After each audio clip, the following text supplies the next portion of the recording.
Complete control of the Mississippi River Valley is a key warning for the North and South alike in the Civil War's Western theater. It is critical for the Confederacy to defend the Mississippi River from Union attack to protect significant agricultural resources and manufacturing centers. Likewise, the Union needs to open the mighty river to the sea to maintain the commerce of the Midwest and split the Confederacy in two as part of General Scott's Anaconda Plan. This contest along the father of all rivers is a tremendous struggle. Victory would be achieved with new and improved ship designs and industrial superiority. The Confederates rushed to build fortifications to defend important river ports along the Mississippi.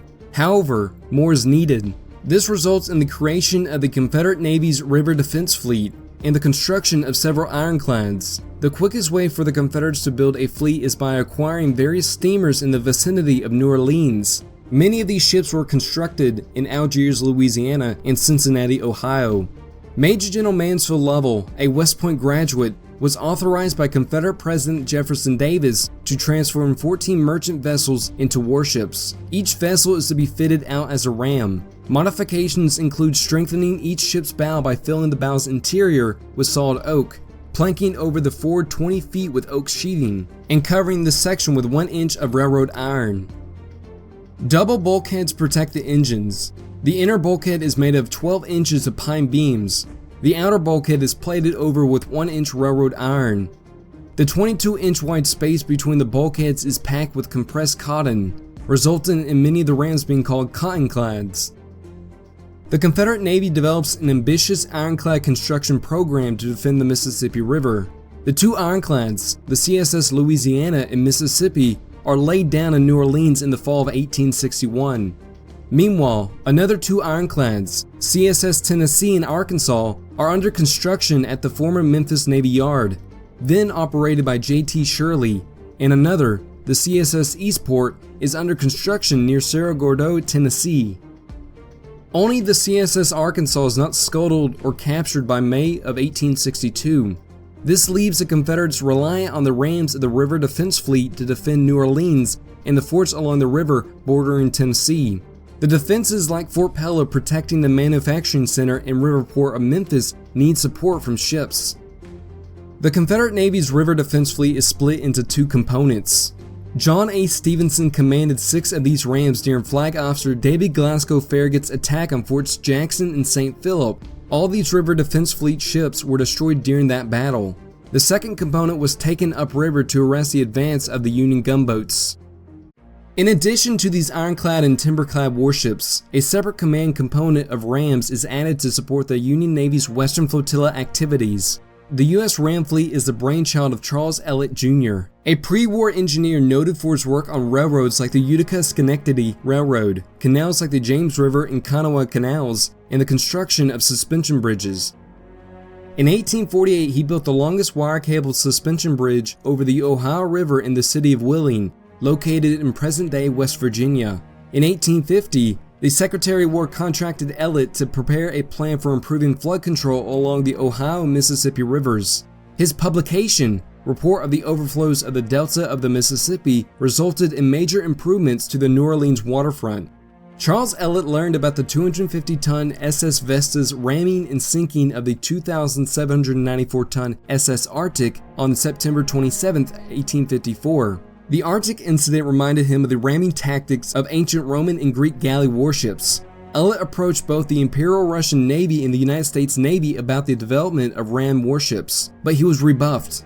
In 1855, he published a pamphlet, Coast and Harbor, or the Substitution of Steam Battering for Ships of War, to garner support for his concept.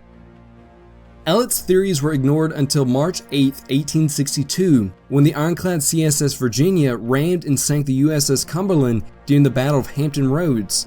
The federal government quickly recognizes this new technique of naval warfare, and knows that the Confederacy is building rams on the Mississippi River. So, in March of 1862, Secretary of War Edwin M. Stanton appoints Ellet as a colonel in the Union Army and authorizes him to form the U.S. Ram Fleet to serve on the Mississippi. The intrepid Colonel Ellet quickly acquires 9 fast steamers and converts them into rams. He strengthens each ram with a timber bulkhead 12 to 16 inches wide and 4 to 7 feet high, running from bow to stern. They have the iron tie rods arranged to prevent the holes from spreading. and iron stays to stabilize their engines. Ellet's rams seemed the right solution to counter the Confederate rams. However, the U.S. Ram Fleet is a separate command from the Union Navy's Western Flotilla, having been designated as an independent unit from both the Army and Navy. Colonel Ellet reports directly to the Secretary of War, a troublesome arrangement. Meanwhile, the Confederate River Defense Fleet has a nominal commander, Riverboat Captain James E. Montgomery. However, Brigadier General M. Jeff Thompson of the Missouri State Guard also claims command. It does not matter who has the overall command, as every captain, except Thompson, has no military experience and acts on their own during each engagement. Without unity of command, the River Defense Fleet simply has no coordination. Nothing seems to be able to stop the Federal juggernaut from moving down the Mississippi River. The strong Confederate fortifications at Columbus, Kentucky had to be evacuated in early March of 1862 after the fall of Forts Henry and Donelson.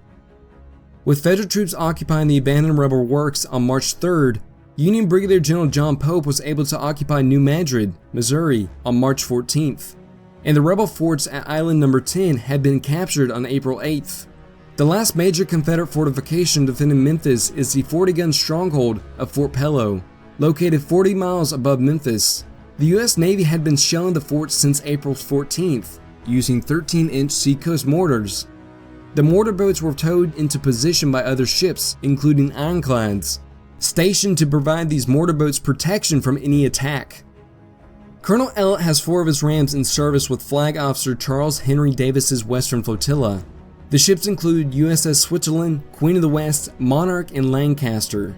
The ships generally carry little to no armaments, as their reinforced bows are the only true mode of attack. The USS Queen of the West is typical of these ships. Built in Cincinnati in 1854 and converted into a ram in May of 1862, the vessel is fast and uses paddle wheels for motive power. The Queen of the West has 3 12-pounder howitzers and 1 30-pounder rifle. 8 vessels of the Confederate Navy's River Defense Fleet are sent north from New Orleans to protect their defenses above Memphis in late April of 1862. To block the Union descent down the Mississippi River, these vessels include CSS General Beauregard, General Bragg, General Sterling Price, General Earl Van Dorn, General M. Jeff Thompson, Colonel Lovell, General Sumter, and Little Rebel. These ships are commercial riverboats, and no two are alike other than being side-wheelers. Each generally has 1 cannon, often a 32-pounder. Nevertheless, the CSS General Beauregard is armed with 4 8-inch shell guns and 1 42-pounder. The CSS Little Rebel, the flagship of the Mississippi River Defense Fleet above Memphis, is armed with 2 32-pounder rifles and 1 32-pounder shell gun. On the morning of May 10, 1862, one day after Flag Officer Davis had assumed command of the Western Flotilla, the Confederates note that the USS Cincinnati is alone guarding a mortar boat with the rest of the flotilla half a mile away at Bulletin Bar. The Confederate rams hope to relieve the Union pressure on Fort Pillow, destroying 1 or more of the Federal ironclads. The CSS General Bragg strikes first in what becomes known as the Fort Pillow Naval Battle, or Battle of Plum Point Bend, ramming the Cincinnati on her starboard quarter just as the ironclad is getting underway. This strike turns both ships side by side. The Cincinnati takes advantage of the point-blank range with its gun muzzles almost touching the Confederate ram's side, firing at broadside, disabling it and forcing it downstream.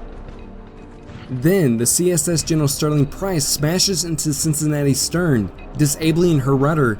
The 2 other gunboats, USS Mountain City and USS Carondelet, endeavor to stabilize the situation. The ironclads shell the CSS General Bragg, cutting the ship's tiller rope and forcing the ram to drift away from the fight. Then, the General Sumter rams the Cincinnati, inflicting severe damage, and the ironclad begins to sink. The nearby mortar boat begins to lob shells over General Sumter to limit sharpshooters firing into the ironclad. The CSS General Earl Van Dorn fires 2 32-pounder shells into the mortar boat, disabling it. The General Earl Van Dorn steams on and rams Mountain City just after General Sumter has done the same. This severely damages the ironclad so it floats off and sinks in shallow water. Then, the USS Benton and Cairo arrive. The Benton shells and damages the Colonel Lovell. As additional Union gunboats arrive, the damaged River Defense Fleet makes its way downriver to Memphis. The Confederates could have done much better, yet, without concert of action, they fought in a melee fashion, with each ram haphazardly selecting its target.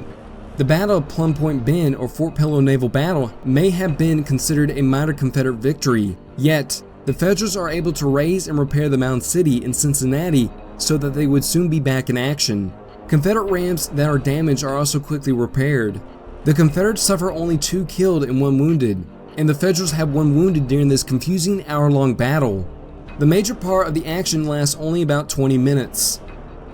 When Corinth, Mississippi is captured by the Federal Army of Major Generals Henry W. Halleck and Ulysses S. Grant, on May 30th, 1862, the city of Memphis is abandoned by Confederate troops, effectively opening West Tennessee to Union occupation.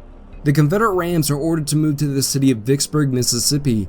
However, they are unable to find enough coal to make the trip. Accordingly, all the captains agree to make a stand and fight on the Mississippi River below Memphis.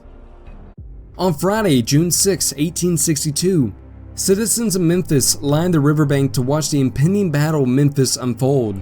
Flag Officer Davis has 5 ironclads, USS Benton, Louisville, Carondelet, Cairo, and St. Louis, in a line abreast across the river. They stand downriver with their sterns first. These Union gunboats trade shots from long range with the Confederate ships. Colonel Ellet then speeds through and past the ironclads with 2 of his rams. USS Queen of the West and Monarch heads towards the Confederate ships using their greater speed to rapidly engage. Ellet's flagship, Queen of the West, strikes first when it rams the CSS Colonel Lovell so hard that the Confederate ram nearly splits in 2. The Queen of the West is also severely damaged and sinks in shallow water. Colonel Ellet is shot in the knee. The leg becomes infected and he later contracts measles, resulting in his death on June 21, 1862. The USS Monarch then follows Queen of the West. 2 Confederate rams, the CSS General Beauregard and General Sterling Price, attempt to ram Monarch simultaneously. Instead of striking the Union ram, the 2 Confederate ships ram each other head-on. One of General Sterling Price's side wheels are knocked away. The Confederate vessels somehow make it to the Arkansas shoreline, where they are destroyed by gunfire. The Monarch then chases down the General Beauregard, and the ship is forced to surrender. Now, the Union ironclads arrive on the scene and shoot up the CSS General M. Jeff Thompson and force the little rebel ashore. The USS Carondelet sends a shot into General Sumter's boiler, causing severe casualties.